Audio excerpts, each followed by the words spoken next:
We've heard a lot about how the SPR manipulations can impact the market. What I'd like to know is, are there computer models out there and how sophisticated they are, how much collaboration there is, how much validation there is? In other words, when market manipulations do occur, are the models validated? Can anyone answer that question? Mr. Brook, you're probably in the best position. Well, there are certainly very sophisticated oil traders who use computer models to try to predict market activity. In terms of my own models, my models as a Wall Street analyst tend to be simple and, based on my current oil price estimates, inadequate. So I would humbly say that it's very tough to do any kind of simulation of that much activity with that many players and that many variables. And any model, no matter how sophisticated, may not be truly reliable. Do you have an opinion, Mrs. Kesseldine?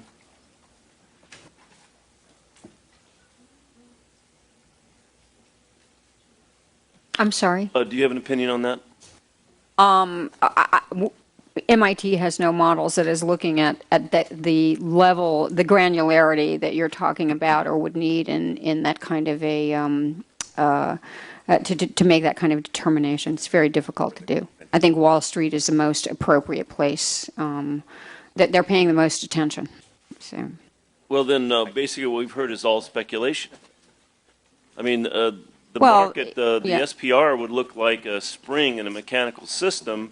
It can make it, it can smooth it out, but it can also make it more unstable. So, I mean, it seems to me that we ought to have a fairly sophisticated market, maybe someone at the University of Chicago or MIT. But the activity and what we're seeing, and we do have historical data about the use of the SPR.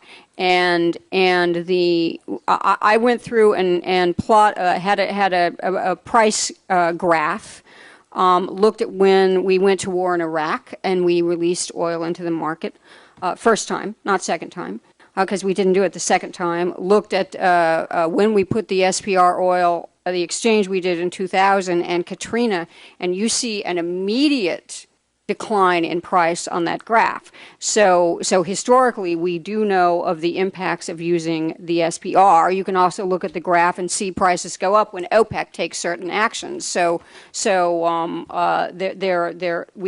are informed by what we know from the past, and certainly traders are looking at these issues constantly. But it's not necessarily transparent what OPEC countries are up to, or it's meant to not be transparent.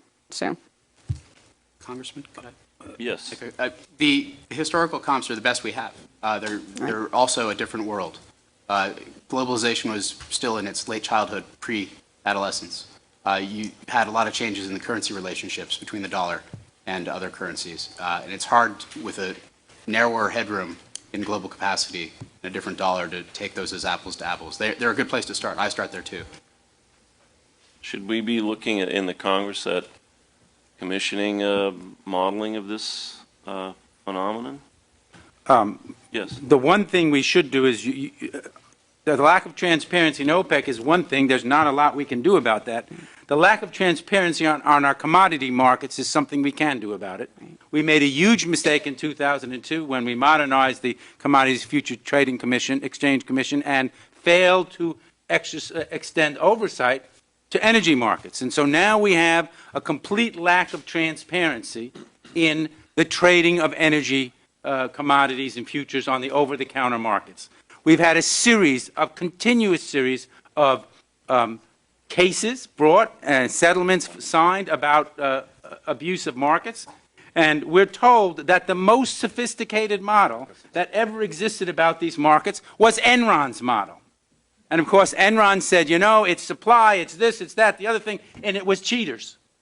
And we've had plenty of court cases. So if we want to learn about what's going on in these markets, and Congress passed in the Ag bill last year a law that would have closed the Enron loophole. The president vetoed it for all kinds of other reasons, and we're struggling to get that back in. If you want transparency, you need to have the Commodities Future Trading Commission overseeing these markets. They told us they had enough power, and then we had the effort to to corner the gas market with Amaranth, and a whole series of things they don't know. We simply don't know who trades what in this most important commodity. That's the single most important thing you could do to fix the financial speculation problem. Gentleman's time has expired.